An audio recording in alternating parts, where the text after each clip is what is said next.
Officiellement, Dominique Strauss-Kahn est là pour une réunion préparatoire du G20 avec les ministres des Finances, mais il va en profiter pour renouer le dialogue avec les Français. Nous, on en parle ce soir avec vous. Merci beaucoup, Jean-Marie Le Guen, d'être mon invité. Vous êtes député socialiste de Paris, proche de Dominique Strauss-Kahn. Alors, programme chargé, un marathon comme ça de Dominique Strauss-Kahn, pour dire enfin qu'il est candidat ? Écoutez, je ne crois pas qu'effectivement il annoncera sa candidature. Par contre, ce qui est certain, c'est qu'il va parler d'un sujet très important et qui doit arrêter d'être un sujet de technocrate ou de diplomate, mais un sujet qui concerne tous les citoyens du monde. C'est l'avenir de la régulation financière, la crise économique et sociale qui est toujours là, j'allais dire qui se développe tout particulièrement en Europe. Alors qu'est-ce qu'on peut en penser? Quelles sont les directions qu'il faut prendre? Je pense qu'on est quand même intéressé à ce que va dire Dominique Strauss-Kahn sur ce plan et la manière dont il va essayer de convaincre aussi les participants du G20. Enfin, il n'échappera pas à la question sur sa candidature. Non, bien sûr, il n'y échappera pas, il y répondra d'une façon ou d'une autre. Je pense que ce qui s'est passé ces derniers jours montre bien que la décision de Dominique Strauss-Kahn est en train de mûrir. Je pense, pour ma part, et je souhaite évidemment qu'il soit candidat en temps et en heure, c'est-à-dire avant l'été, il annoncera peut-être, et j'espère, sa candidature. Après le G8 en mai, par exemple, parce que c'est un moment crucial. Je ne sais pas, c'est lui qui le sait. Aujourd'hui, il est totalement investi dans sa tâche au FMI, qui est assez lourde, vous en conviendrez.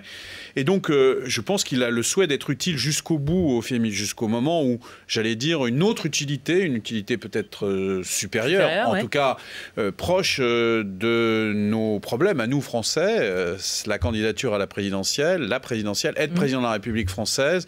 Aujourd'hui, je pense que c'est un moment important pour Dominique, oui. Alors là, ce week-end, c'est aussi un moment important. C'est une manière aussi de reconquérir les Français.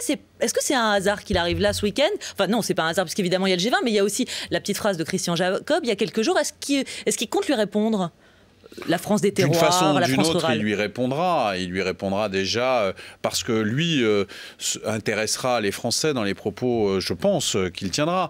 Et puis, il lui répondra aussi sans doute à sa manière. Mais je pense que les propos de M. Jacob, parmi d'autres, finalement, ont montré l'agressivité, tout simplement la crainte et la fébrilité de la droite face à la candidature de Dominique Strauss-Kahn.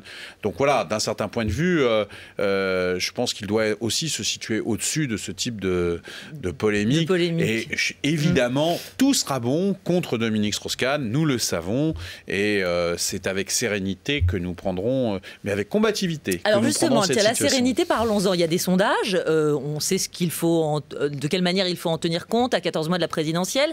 Néanmoins, on les a vu, même si là, très dernièrement, François a donné de très bons sondages pour Dominique Strauss-Kahn, 26% au premier tour, 22% pour Nicolas Sarkozy, 19% pour Marine Le Pen. On a vu aussi ces derniers jours que ça s'est frité quand même un petit peu pour Dominique Strauss-Kahn. Est-ce que du coup, ça ne veut pas dire que là, plus il tarde, plus ça va être compliqué? Et est-ce que ça veut dire aussi que plus il tarde, plus ça va être compliqué à parler aux Français? Parce que quand on est loin, comme c'est son cas aujourd'hui, comment est-ce qu'on peut continuer à dire qu'on s'intéresse à ce qui se passe chez nous? D'abord, comme vous l'avez noté, on est à plus de 15 mois de l'élection présidentielle. Il y a un calendrier républicain, la campagne commencera, mettons, en janvier prochain. Il y a un calendrier socialiste qui est déjà très précoce, qui fait qu'on commencera à l'automne prochain avec des déclarations de candidature au début de l'été. Au mois de juillet, voilà. Donc, si vous voulez, il va y avoir un temps très long. Je crois que nous tous et nos compatriotes n'ont pas simplement 12 mois à regarder la télévision pour savoir qui va être candidat et surtout qui va être leur choix pour l'élection présidentielle. Je pense d'ailleurs que de plus en plus, ils ont un avis assez structuré.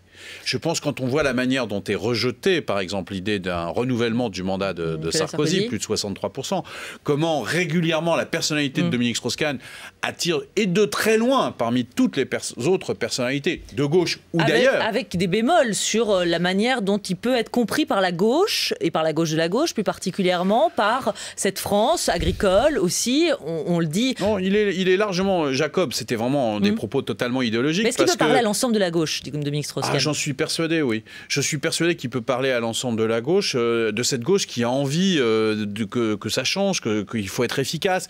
Dominique Strauss-Kahn a une identité très forte de transformation sociale, mais il l'expliquera au fur et à mesure. Quand on voit déjà comment le FMI, sous sa direction, a évolué, les discours qui sont tenus aujourd'hui, si on veut bien écouter. Maintenant, si on fait de la polémique... j'allais dire, pour des raisons strictement idéologiques ou électorales, alors effectivement, on n'entend rien et on ne veut pas comprendre. Mais si on veut dire qu'aujourd'hui la France a besoin de changer, mais en même temps dans la solidarité, de retrouver le sens du progrès, alors je pense qu'il expliquera comment et pourquoi il est l'homme de la situation. Donc vous pensez qu'aujourd'hui, il est le meilleur candidat des socialistes? Il est le meilleur président pour la France, il est donc le meilleur candidat pour la gauche. Ça veut dire que vous ne doutez pas un seul instant qu'il ne se prononce pas et qu'il n'aille pas aux primaires? Évidemment, c'est une décision qui lui appartient. 70-30 disait Pierre Moscovici il y a quelques semaines. Oh, 71-29. Non, je plaisante, mais c'est une décision qui lui appartient et qui doit mûrir à la fois en lui, qui doit mûrir aussi dans l'opinion publique et qui doit respecter le temps. Vous savez, c'est important pour un homme d'État, de savoir gérer le temps. Et donc de ne pas subir la pression en permanence d'une certaine fébrilité, éventuellement entretenue par des adversaires ou des concurrents qui n'osent pas s'afficher directement. Alors des adversaires, il en a à droite, des adversaires, il en a aussi à gauche. Est-ce que les socialistes ne peuvent pas torpiller la candidature de Dominique Strauss-Kahn? Je ne crois pas qu'ils soient dans cet état d'esprit, aucun d'entre eux, et je pense que si certains d'entre eux étaient dans cet état d'esprit, alors l'opinion publique, dans sa très grande majorité, marginaliserait ces personnes-là. Parce que le besoin de changer de politique et d'avoir une autre attitude au gouvernement, un autre type de chef d'État, je ne vais pas rentrer dans la polémique, nous aurons le temps dans les mois qui viennent, je pense que c'est tellement puissante dans ce pays que tous ceux qui se dresseront pour des idées mesquines qui se mettront de côté par rapport à quelques idées principales seront balayés par l'histoire. Alors si DSK n'y va pas, vous voterez pour qui à cette primaire? Oh bah écoutez, alors là je serais bien en peine, je verrai bien ce qui se passera à ce moment-là. En tout cas, je ne souhaite pas à la gauche de se retrouver dans cette situation. Et vous pensez qu'en ce moment et avant même, dans ce processus qui commence, la gauche et le Parti socialiste a des responsabilités devant l'histoire. Voilà. Est-ce qu'il rencontre Martine Aubry ce week-end, là, pendant ce marathon médiatique? Vous ne savez pas. Est-ce que si Martine Aubry y va, Dominique Strauss-Kahn n'y va pas? Je n'en sais rien. Je pense que ce serait une mauvaise chose pour la gauche de se retrouver dans cette situation, mais c'est encore une fois à lui de décider. En tout cas, je pense que ceux qui spéculent sur sa détermination potentielle ont tort. Alors moi, je voudrais savoir, qu'est-ce qu'il peut proposer de différent aujourd'hui, Dominique Strauss-Kahn? Alors effectivement, il y a son parcours, on le connaît, maire de Sarcelles, il a été ministre au gouvernement, il a été ministre de l'économie. Là, il est à l'international et on qualifie son travail d'exemplaire au FMI. Qu'est-ce qu'il peut proposer de différent à la France ? Ah bah j'allais dire, il faut me donner 1 heure ou 2 heures là. Non, mais simplement l'idée de ne pas cesser de diviser les Français mais de les rassembler, d'agir avec le sens de l'équité, avec le sens du progrès. Vous voyez, c'est des choses qui sont à la fois simples et fondamentales, mais que nous avons perdues. Nous sommes dans une situation avec ce gouvernement qui est une caricature. Encore aujourd'hui, est-ce que vous croyez que la France, dans l'état où elle est, a besoin d'une crise diplomatique aussi violente avec le Mexique et donc l'ensemble des pays d'Amérique latine? Il faut être totalement irresponsable. Ça veut dire quoi? Ça veut dire que là, le gouvernement ne fait pas ce qu'il faut pour, Non, c'est pas ça. C'est que c'est un drame diplomatique. C'est une irresponsabilité très grave, y compris pour sauver Mme Cassez. Je veux dire que c'est la plus mauvaise des situations. L'ego du président est en train de s'étaler à la face du monde, au contraire des intérêts de la France, des intérêts de l'Europe et des intérêts de Mme Florence Cassez. Cette méthode d'intervention où nous sommes dans un conflit diplomatique ouvert avec le Mexique, un pays souverain, un pays que nous devons respecter, un pays sur lequel nous devons,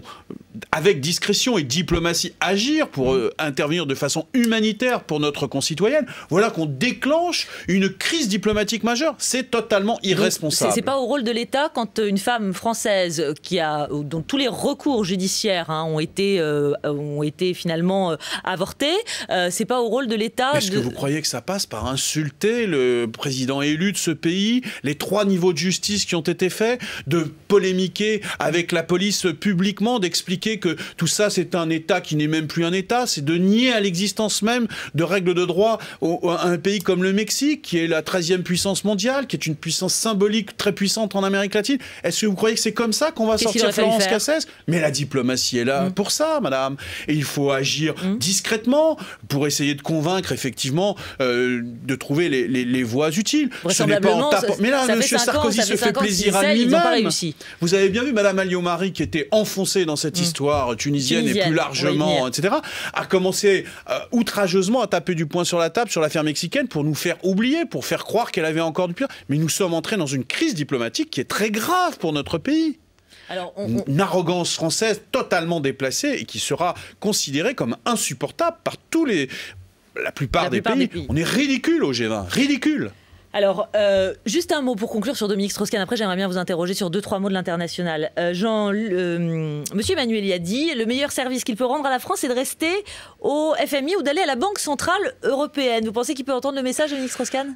Écoutez, je crois que c'est une forme de plaisanterie. Henri Emmanuelli s'amuse un petit peu à travers ses propos, parce qu'il aime bien chatouiller aussi tous les banquiers centraux. Ça aurait du sens. Écoutez, je pense que notre pays a besoin d'autre chose que d'un banquier central.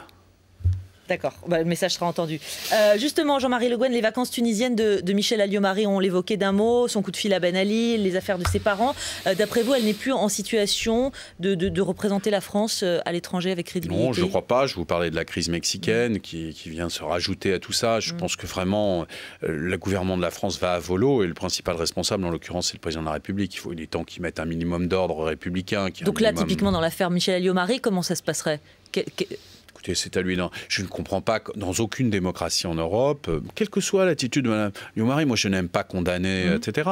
Mais qu'elle soit écartée, le temps que les choses se clarifient, s'apaisent, et voilà, que la transparence soit retrouvée. Mais on ne peut pas gouverner avec crédibilité. L'image de la France est atteinte, c'est absolument évident. Enfin, vous me direz, elle est atteinte sur tellement de sujets qu'à la fin, on se demande ce qui compte et ce qui ne compte pas. Mais... un mot aussi de l'actualité immédiate. Le journaliste Éric Zemmour condamné cet après-midi à 2000 € d'amende avec sursis pour provocation à la discrimination raciale. On se rappelle de ses propos controversés, les Noirs et les Arabes, dans une émission télévisée.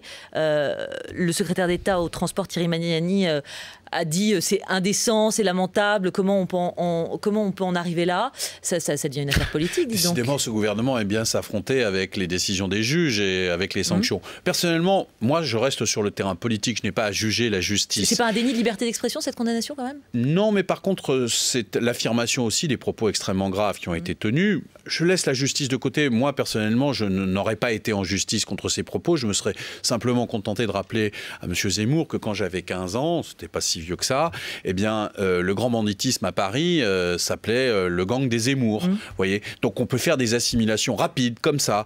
Je pense qu'à ce moment-là, il aurait compris que cette assimilation était totalement malvenue et dans un contexte évidemment où on apporte, mais les polémiques que veulent lancer l'UMP sur l'islam aussi, alors que se lève un mouvement de libération des peuples arabes, nous, la France, on va commencer à vouloir juger sur la place publique l'islam.